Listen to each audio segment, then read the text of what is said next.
muhim mavzulardan biri amaliy mashg'ulot materiallarini adabiyotlar va uslubiy ko'rsatmalar asosida mustaqil o'zlashtirishni ko'rib chiqamiz. Oddiy qilib aytganda, talaba laboratoriya ishlari, simulyatsiyalar va amaliy topshiriqlarni o'qituvchisiz ham to'g'ri bajarishni o'rganadi. Bu jarayon nazariy bilimni haqiqiy amaliyot bilan bog'lashga yordam beradi. Bugun siz quyidagilarni bilib olasiz: amaliy ishni qanday boshlash, adabiyotlardan qanday foydalanish hamda ishni to'g'ri yakunlash. Hozir shularni ko'rib chiqamiz.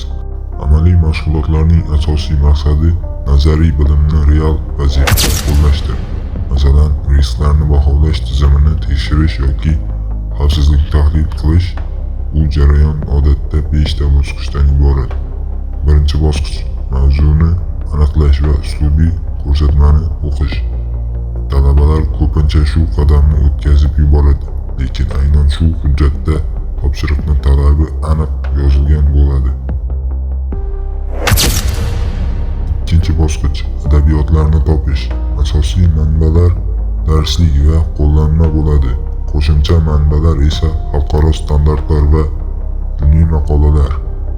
Uchinchi bosqich materialni o'qib konspekt qilish. Bu yerda asosiy tushunchalar ajratilib olinadi. Masalan, tahdid, zaiflik va risk tushunchalari.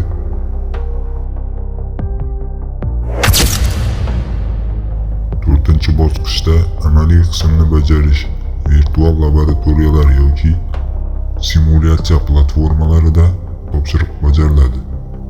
Beshinchi bosqich natijani tahlil qilish va hisobot yozish.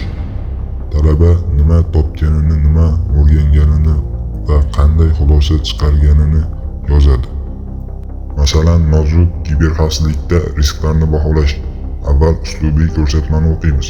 Unda biz aktivlarni aniqlash, tahdidlarni topish va risk darajasini hisoblash talab qilinadi. Keyin adabiyotdan nazariy o'rganamiz. Masalan, risk matritsasi, ehtimollik va zarar darajasining kesishishi. Shundan so'ng onlayn laboratoriyada amalda qo'llaymiz. Tizimdagi zaif joyni topamiz va uning qanchalik xavfli ekanini baholaymiz. Oxirida hisobot yozamiz va foydalanilgan adabiyotlarga havola beramiz. Shu tarzda nazariy amaliyotga aylanadi. Shunda biz o'rgangan narsalarimiz yodimizda qolishi oson bo'ladi. Endi eng muhim masalalar. Birinchidan, har doim uslubiy ko'rsatmani birinchi o'qing. Bu sizni noto'g'ri bajarilgan ish va past bahodan saqlaydi. Ikkinchidan, adabiyotlarni to'g'ri ko'rsating.